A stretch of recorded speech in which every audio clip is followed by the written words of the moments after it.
Selamat hari Minggu bagi kita sekalian, baik jemaat Tuhan yang mengikuti ibadah di gereja Tuhan maupun yang mengikuti ibadah secara live streaming melalui channel YouTube Gereja Reformasi Indonesia.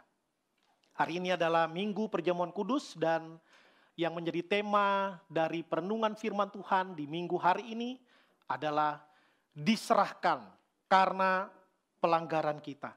Diserahkan karena pelanggaran kita. Siapa yang diserahkan?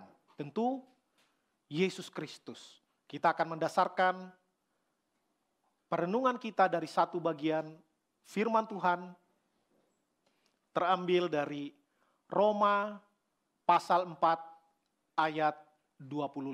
Roma pasal 4 ayat 25 saya mengambil dari TB2, terjemahan baru 2. Jadi jemaat Tuhan bisa mengikuti melalui yang sudah tertera di layar. Kita baca perlahan-lahan setelah hitungan yang ketiga. Roma 4 ayat 25. 1, 2, 3. Yaitu Yesus yang telah diserahkan karena pelanggaran-pelanggaran kita dan dibangkitkan untuk pembenaran kita. Saya baca sekali lagi, yaitu Yesus yang telah diserahkan karena pelanggaran-pelanggaran kita dan dibangkitkan untuk pembenaran kita. Sedemikian jauh pembacaan firman Tuhan, berbahagialah kita yang membaca, merenungkan dan melakukan firman Tuhan di dalam kehidupan kita hari lepas hari. Ini yang menjadi tema kita, diserahkan karena pelanggaran-pelanggaran kita. Diambil dari Roma pasal 4 ayat ke-25. Ya, bagian ini sebenarnya berbicara tentang Abraham. Bagaimana Abraham dibenarkan karena iman. Tentu ada peristiwa-peristiwa di mana Adam dinyatakan benar juga karena perbuatannya yang saleh. Bahkan dia taat menyerahkan anaknya untuk dikorbankan kepada Tuhan. Tetapi sebenarnya Tuhan sedang menguji iman Abraham. Kalau kita melihat seluruh kehidupan Abraham akan terlihat bagaimana imanlah yang membuat dia dinyatakan benar oleh Tuhan.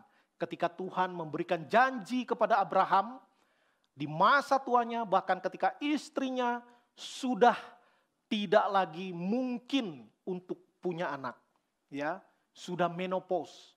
Tetapi ketika Tuhan memberikan janji bahwa Adam akan memiliki keturunan sebanyak bintang di langit, dia percaya, walaupun itu sudah tidak masuk akal, ya. Tetapi dia tidak membantah, dia tidak mendebat Tuhan, dia tidak menantang Tuhan, karena itu sesuatu yang tidak masuk akal bagi manusia, tetapi itu melampaui akal, karena Tuhan itu melampaui batas-batas natural atau batas-batas yang alamiah, ya. Nah, kita akan memikirkan tentang diserahkan karena pelanggaran. Ya, kalau kita mau katakan seseorang diserahkan atau dinyatakan bersalah atas kesalahan yang tidak diperbuatnya, tetapi atas kesalahan yang diperbuat oleh orang lain. Hari-hari ini ya sedang viral ya dibilang. Tentang apa? Tentang sebuah kasus yang sekarang lagi rame, ya, laris filmnya di layar lebar. Ya, saya tidak sebut judulnya, nanti cari sendiri. Ya, ini baru dalam 1 minggu udah 5 juta penonton. Ya, kalau sampai 6 juta berarti mungkin saudara dan saya yang nambah-nambahin angkanya, ya. Ya. Jadi ini peristiwa sudah bertahun-tahun yang lalu, 7-8 tahun yang lalu. Ya, sebuah peristiwa yang katanya ya, seorang bernama Vina dan Eki, ya. Ya, awalnya mati, lalu Polsek Cirebon menyatakan kecelakaan tunggal. Ya. Lalu kemudian Polres bilang pembunuhan. Ya. Lalu kemudian sudah reda, ya dulu belum seheboh sekarang medsos. Tetapi setelah muncul film, ya, orang mulai berpikir lagi, wah, dibuka lagi kasusnya, diramaikan lagi. Lalu ada dibilang ada dunia ketiga, ada seorang teman yang katanya kerasukan dan men-spill semua kejadian-kejadian katanya. Wah, jadi dari orang yang kerasukan dibilang, wah ada kebenaran baru. Akhirnya sekarang kasusnya diramaikan lagi. Ya, diramaikan lagi. Jadi mulai dari polsek, polres, lalu ke layar lebar, lalu ke dunia lain, dunia supranatural. Akhirnya kasusnya dibuka lagi. Sekarang di TV pun jadi debat ya, ada yang pro ini, pro itu. Tetapi ada satu orang yang mengatakan, ini, si Saka Tatal. Ya, Saka Tatal. Dia menyatakan, bukan dia pembunuhnya. Ya, tapi kok saya yang dihukum. Ya, dulu dia diem, sekarang dia ngomong, bukan dia. Dia merasa dikorbankan. Dia katakan, saya dipaksa mengaku. Ya, dipaksa mengaku bahwa sayalah pembunuhnya. Kenapa saya mengaku? Karena saya disiksa. Saya bahkan disetrum katanya. Waduh, ramai. Ramai berita ini. Nanti cari ya, cari beritanya. Dan ini sedang banyak menjadi pembahasan di hari-hari ini. Ya, ada yang bilang ini pasti ada manuver politik di dalamnya untuk menjatuhkan calon-calon untuk pilkada di kota tertentu. Ya, nggak tahu kita bagaimana kebenarannya karena ini sedang ditelisik kembali. Yang pasti yang ingin menjadi pokoknya, ya saya tentu bukan ahli hukum. Ya, saya tidak melihat sisi hukumnya. Saya melihat dari sisi bahwa ternyata orang yang dulu mengaku dia pembunuhnya lama-lama nggak rela juga. Ya. Dulu dia nggak berani karena mungkin ada tekanan, ya ini tentu harus dibuktikan di fakta persidangan.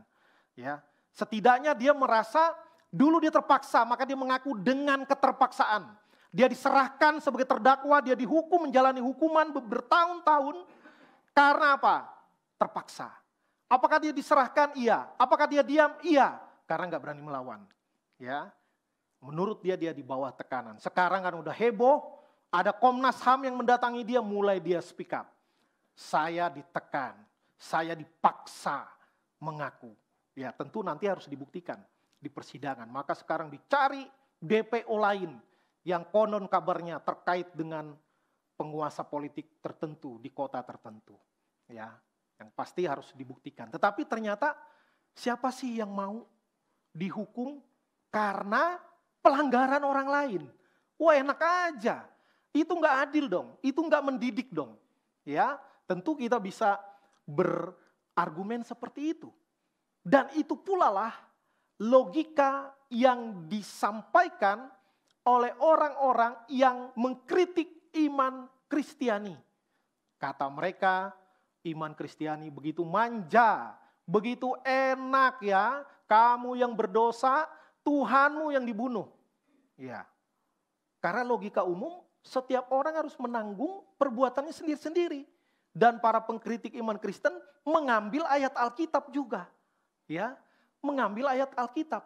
Ya logikanya memang setiap orang harus menanggung akibat dari perbuatannya sendiri. Entah itu baik, entah itu jahat. Ya, reward untuk yang baik, punishment, hukuman untuk yang jahat.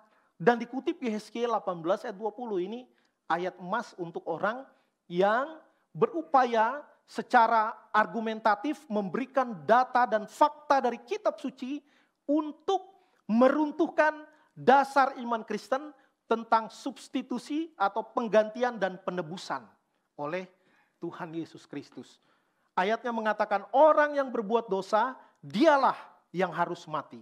Anak tidak akan ikut menanggung kesalahan ayahnya dan ayah tidak akan ikut menanggung kesalahan anaknya. Orang benar akan menerima buah kebenarannya dan orang fasik akan menanggung akibat kefasikannya. Ini baru adil. Ya, siapa yang jahat, dia yang dihukum. Siapa yang bekerja keras, dia yang layak mendapat hasilnya, buah dari kebenarannya. Ya, apakah itu benar? Benar.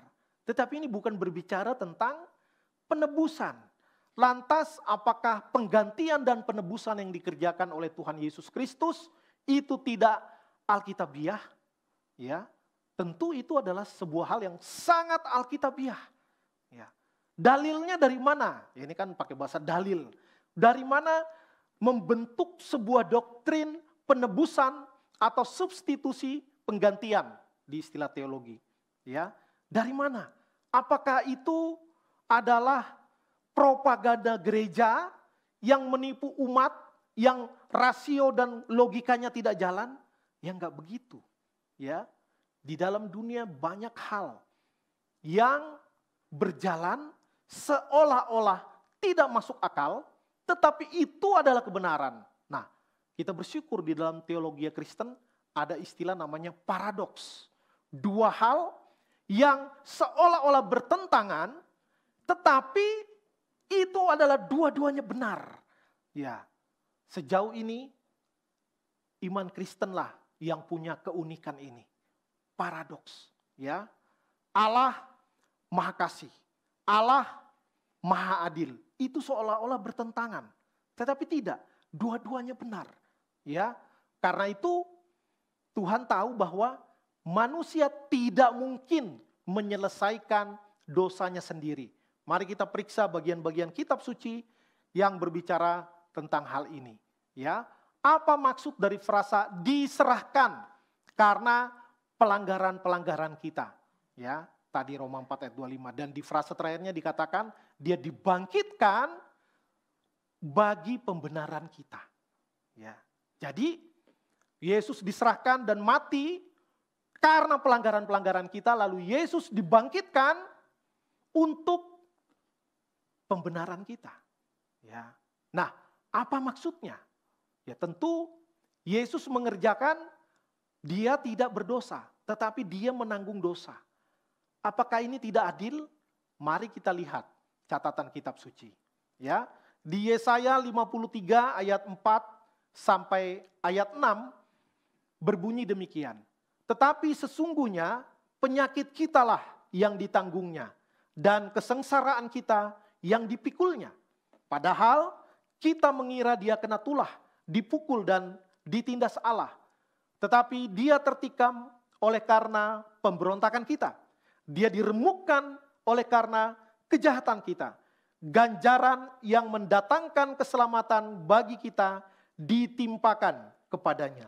Dan oleh bilur-bilurnya kita menjadi sembuh. Kita sekalian sesat seperti domba, masing-masing kita mengambil jalannya sendiri. Tetapi Tuhan telah menimpakan kepadanya kejahatan kita sekalian. Ini adalah ayat nubuatan dari Nabi Yesaya. Kurang lebih 700 tahun sebelum Yesus lahir di dunia. Nuzul, berinkarnasi, menjadi daging, menjadi manusia yang sama seperti kita. Hanya bedanya dia tidak dikandung dari dosa dan tidak berbuat dosa. Sehingga tidak terikat kepada dikandung dalam dosa seperti manusia pada umumnya. Ayat-ayat ini begitu jelas. Ya, di bagian frasa terakhir, anak kalimat terakhir dikatakan Tuhan telah menimpakan kepadanya kejahatan kita sekalian. Jadi dia tidak jahat.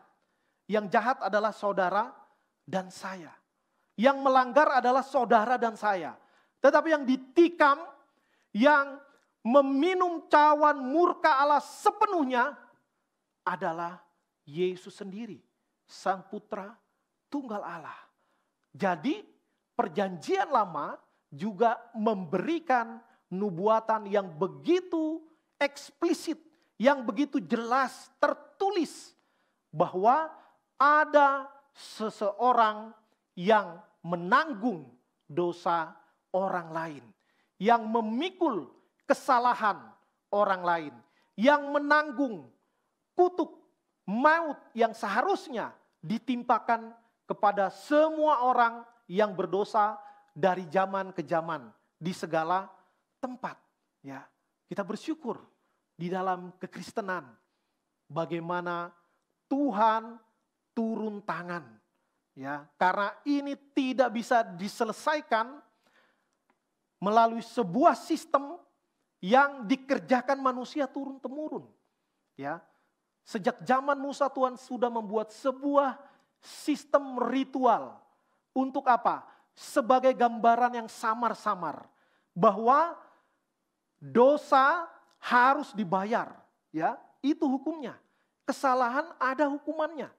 Karena itu Tuhan memberikan, memerintahkan melalui kitab imamat bahwa umat yang berdosa harus mempersembahkan korban. Ibrani menyatakan tidak ada pengampunan dosa tanpa penumpahan darah. Karena nyawa diganti dengan nyawa.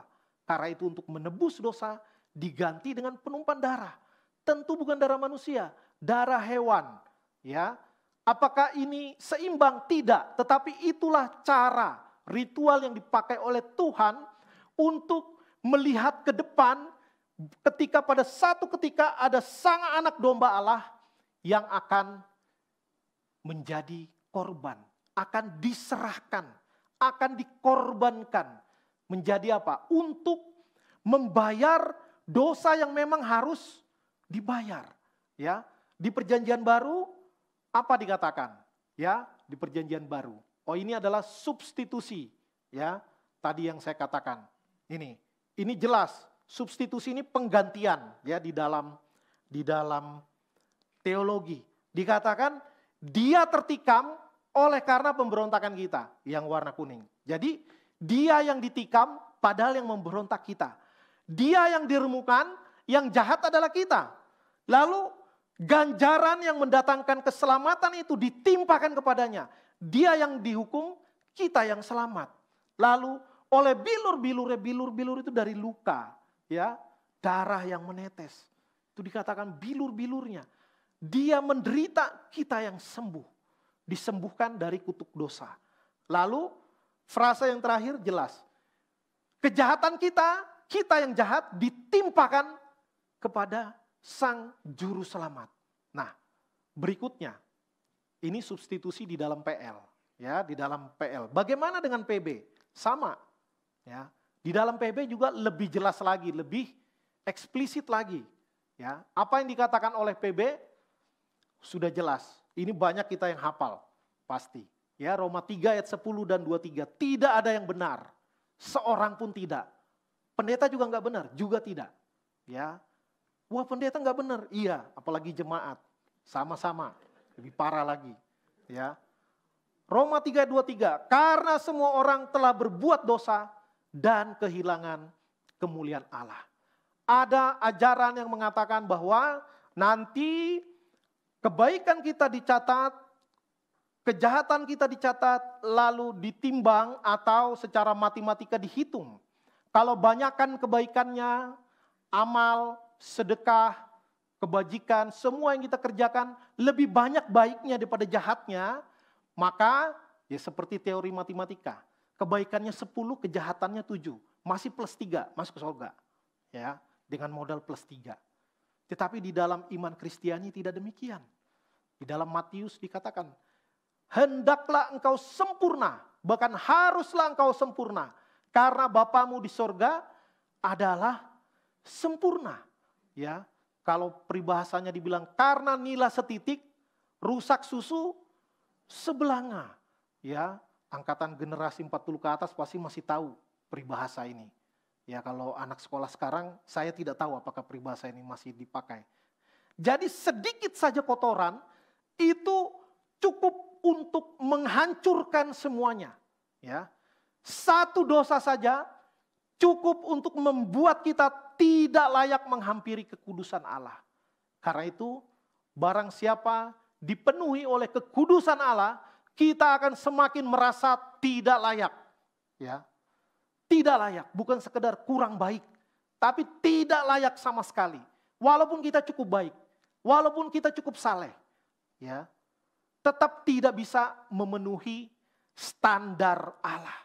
Karena Allah Maha Kudus, ya. Kalau kita masih lumayan kudus, ya. Kita kudus pun belum Maha Kudus, maka tidak seorang pun bisa memenuhi standar yang Tuhan mau. Tidak seorang pun. Dan Roma 6 ayat 23 mengatakan sebab upah dosa ialah maut. Maka semua orang pasti binasa. Tetapi karunia Allah ialah hidup yang kekal dalam Kristus Yesus Tuhan kita. Kita bersyukur ada anugerah yang melampaui pikiran manusia. Ada anugerah yang melampaui segala upaya manusia untuk melakukan berbagai kebajikan supaya bisa mencapai Allah. Tidak mungkin. Ya, levelnya beda. Pencipta dengan ciptaan. Ciptaan sampai kapanpun tidak mungkin menjadi pencipta. Manusia tidak mungkin jadi Tuhan. Pasti tidak mungkin. Ya, barang siapa mengangkat manusia menjadi Tuhan, dia sedang membuat ilah. Ya, membuat sesembahan yang seharusnya tidak boleh. Nah, bedanya Yesus adalah Tuhan yang menjadi manusia. Itu mungkin karena dia maha kuasa. Karena sekali lagi, tidak ada pengampunan dosa tanpa penumpahan darah. Karena yang mau diselamatkan adalah manusia, maka harus manusia yang menebus. Karena semua manusia berdosa dan telah kehilangan kemuliaan Allah dan seharusnya binasa, maka Allah sendiri yang harus menjadi manusia untuk apa? Untuk menjadi penebusan, pengganti yang sebanding. Ya, kebanyakan pengganti belum tentu sebanding, ya kan? Oh, besok, hari ini nanti malam ya, Indonesia akan lawan Tanzania, ya, friendship international match di GBK. Jangan-jangan ada yang udah beli tiketnya, ya. Kalau ada yang beli lebih kasih tahu saya. Biasanya coachnya, pelatihnya akan menurunkan kekuatan terbaik, karena kalau menang poin meningkat, peringkat Indonesia di FIFA negara-negara sepak bola akan meningkat karena kalau menang dapat poin. Biasanya akan mengeluarkan pemain terbaik, ya, the best 11, 11 pemain terbaiknya. Cadangannya gimana? Cadangannya biasanya lumayan tapi sedikit di bawah, ya. Kecuali kadang-kadang ada strategi tertentu, kartu asnya disimpan dulu. Ya, tapi pasti dari 11 itu mayoritas pasti pemain yang kualitasnya paling baik.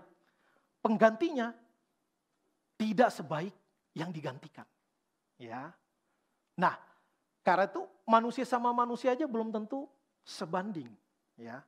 Nah, ini siapa yang bisa menggantikan kita? Ayah kita tidak mungkin, karena ayah kita juga berdosa. Anak kita juga mungkin dosanya belum sebanyak kita, tapi tetap tidak sebanding karena dia tidak suci. Ya, ingat lagi konsep bahwa sucinya harus sempurna. Gak ada yang sempurna. Karena itu Tuhanlah yang harus menjadi manusia yang sempurna, yang layak menjadi pengganti kita. Ya. Berikutnya, 2 Korintus 5 ayat 21.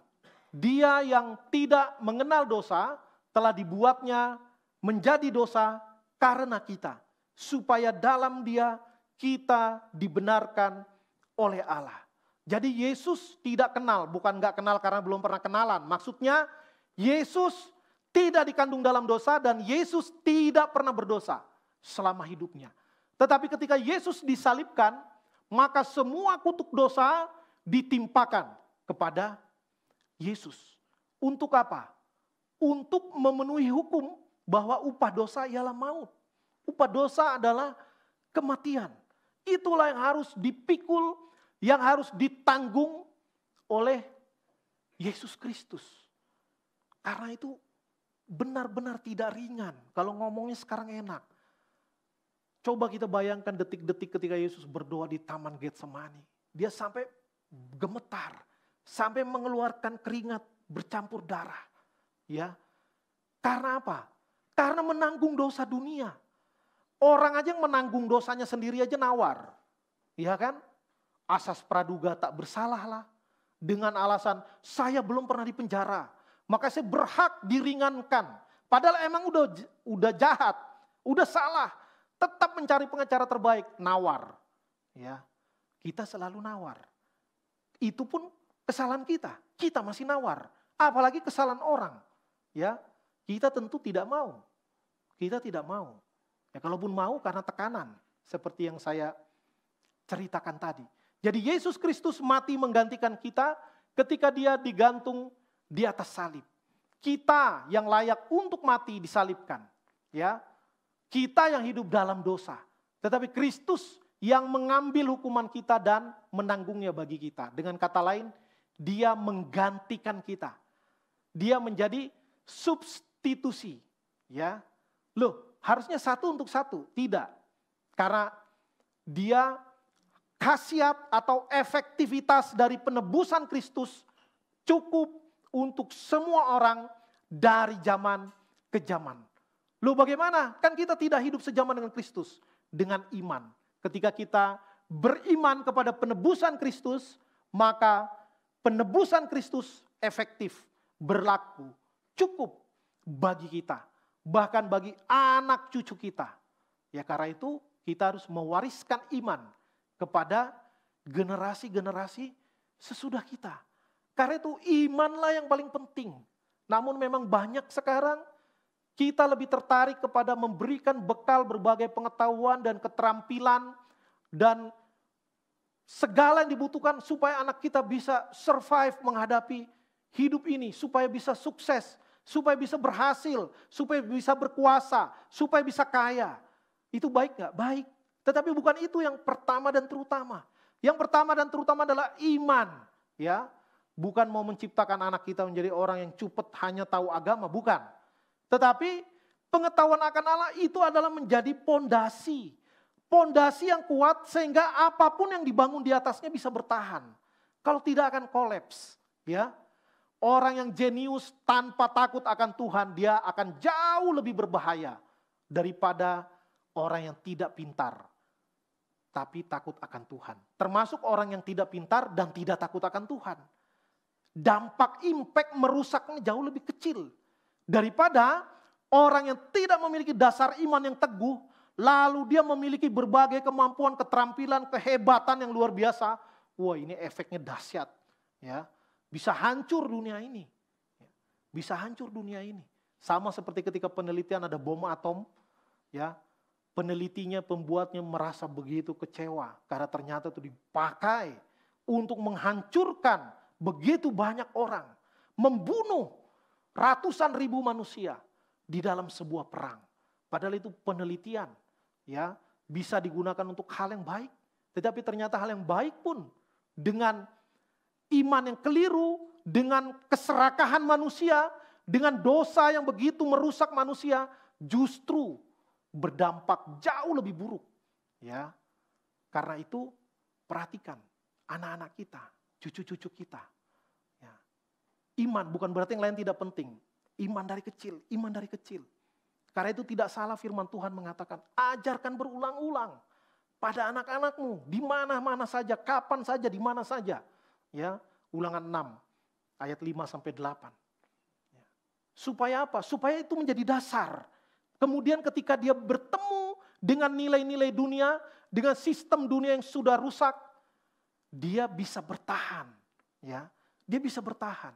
Iman itulah dasarnya. Karena itu yang paling pertama dan terutama di dalam kehidupan kita, termasuk anak-anak cucu-cucu kita. Ya.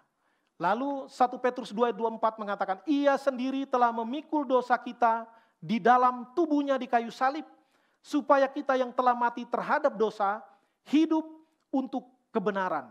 Oleh bilur-bilurnya kamu telah sembuh. 1 Petrus 2 ayat 24. Senada dengan itu di 1 Petrus 3 ayat 18 dikatakan, sebab juga Kristus telah mati sekali untuk segala dosa kita.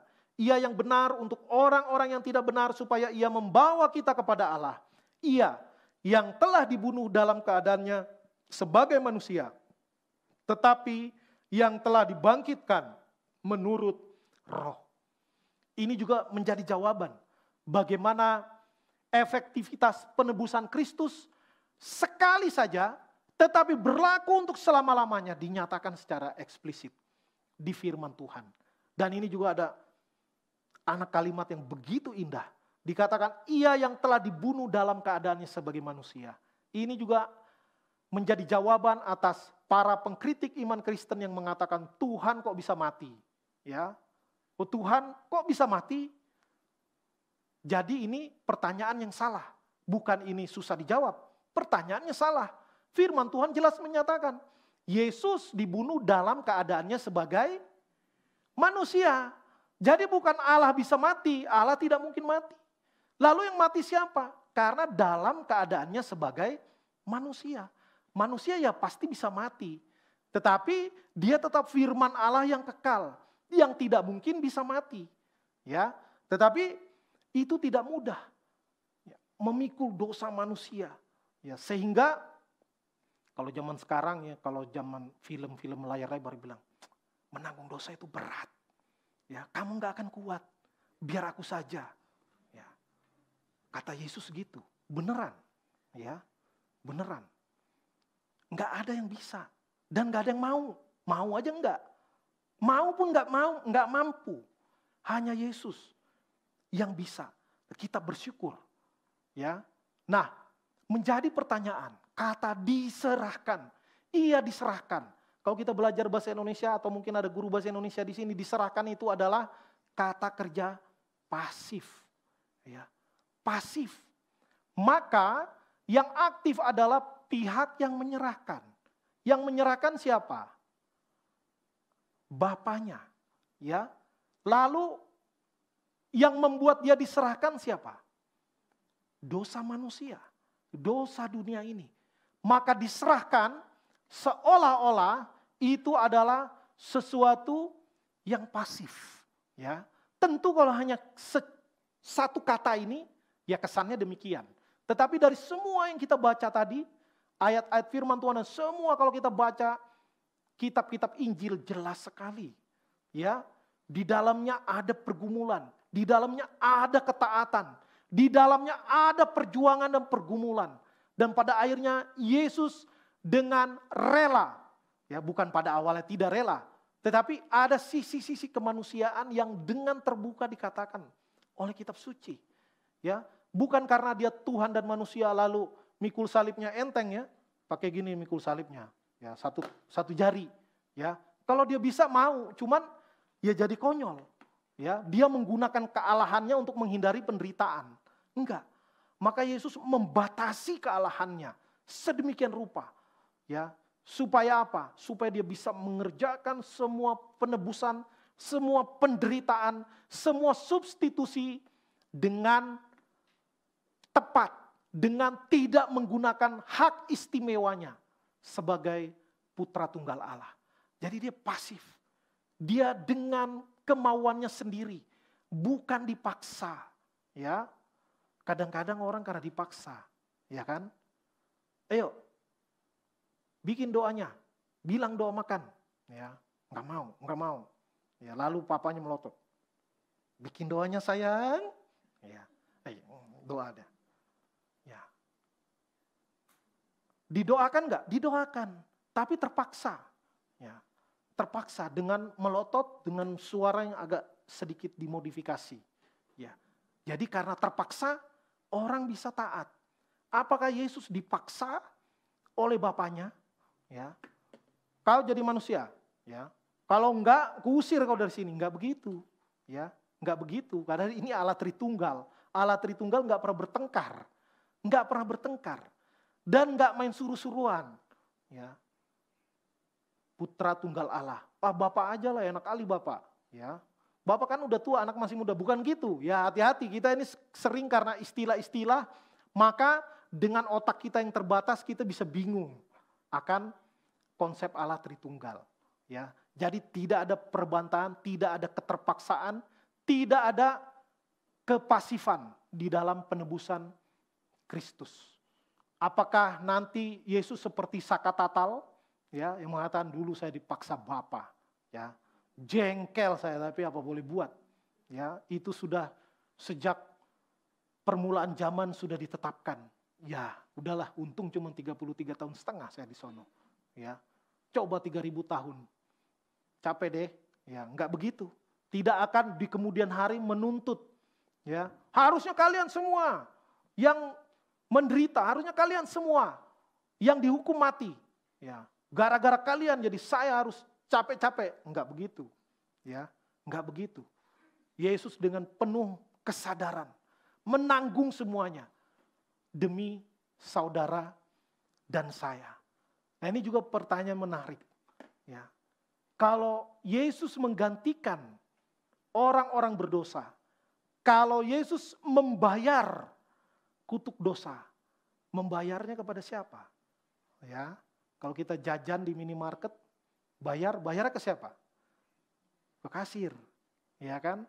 Maka ada pihak yang membayar, Yesus alat bayarnya, Lalu pihak yang menerima pembayaran siapa?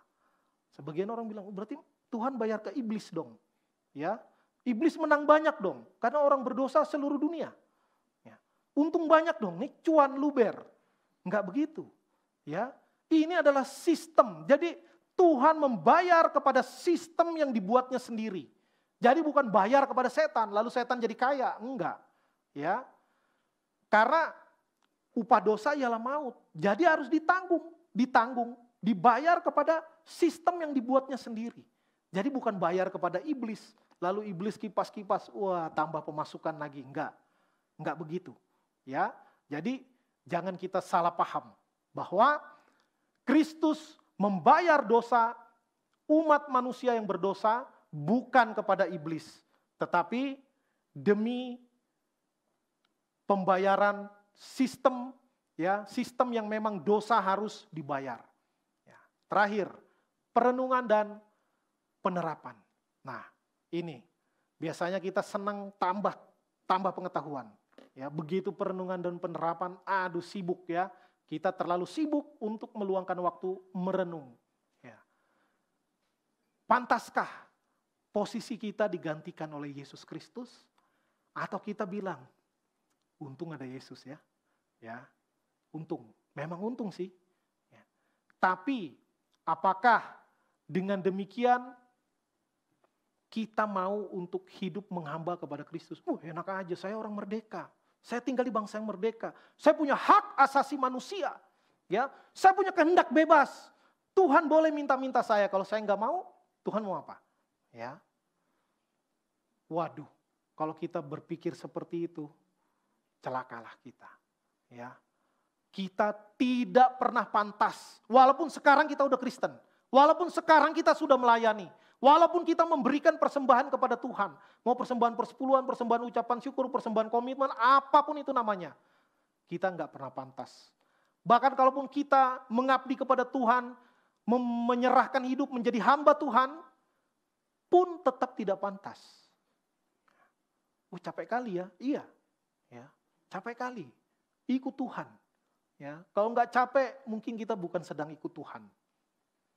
Memang berat ikut Tuhan. Maka keliru orang yang mengatakan, enak kali orang Kristen ya, dia yang bikin dosa, Tuhannya yang dibunuh. Ya, enggak.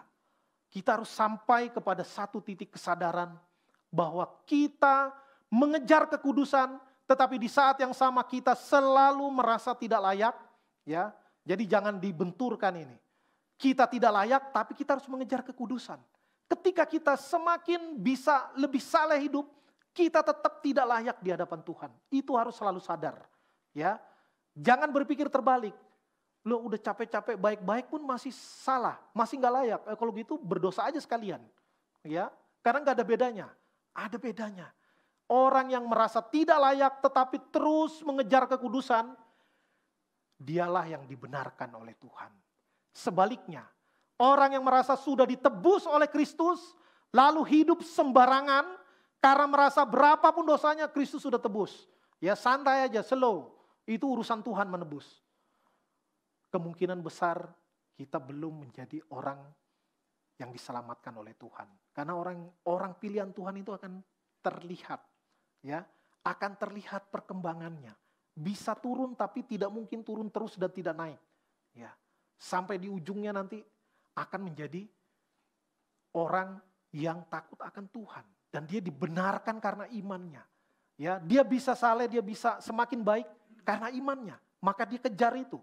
Ya, maka iman dan perbuatan harus sejalan. Ya.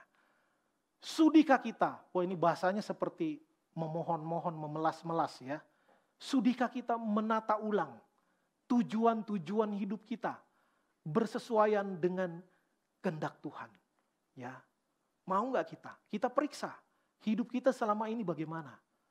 Apakah kita sudah mengejar tujuan-tujuan yang mulia, yang bernilai kekal, atau kita asik dengan keinginan-keinginan dan target-target pribadi tanpa melibatkan Tuhan, tanpa melakukan sesuatu yang membawa kemuliaan bagi nama Tuhan.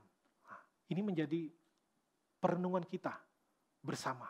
Ya, kiranya firman Tuhan, perenungan kita hari ini menolong kita untuk sekali lagi jangan pernah memandang remeh, memandang sepi penebusan substitusi yang dikerjakan oleh Yesus Kristus. Kiranya firman Tuhan mendorong kita untuk semakin hidup takut akan Tuhan, memuliakan Tuhan dengan tubuh kita, memuliakan Tuhan dengan studi kita, memuliakan Tuhan dengan keluarga kita yang dipulihkan, memuliakan Tuhan dengan usaha dan pekerjaan kita. Sehingga setiap aspek kehidupan kita membawa hormat dan kemuliaan bagi nama Tuhan, dan kita dipakai oleh Tuhan untuk pekerjaan-pekerjaan yang lebih dahsyat yang Tuhan siapkan jika kita bersedia dibentuk, diubah oleh Tuhan, dipakai oleh Tuhan menjadi perabot-perabotnya yang mulia. Tuhan menolong kita. Amin. Kita berdoa.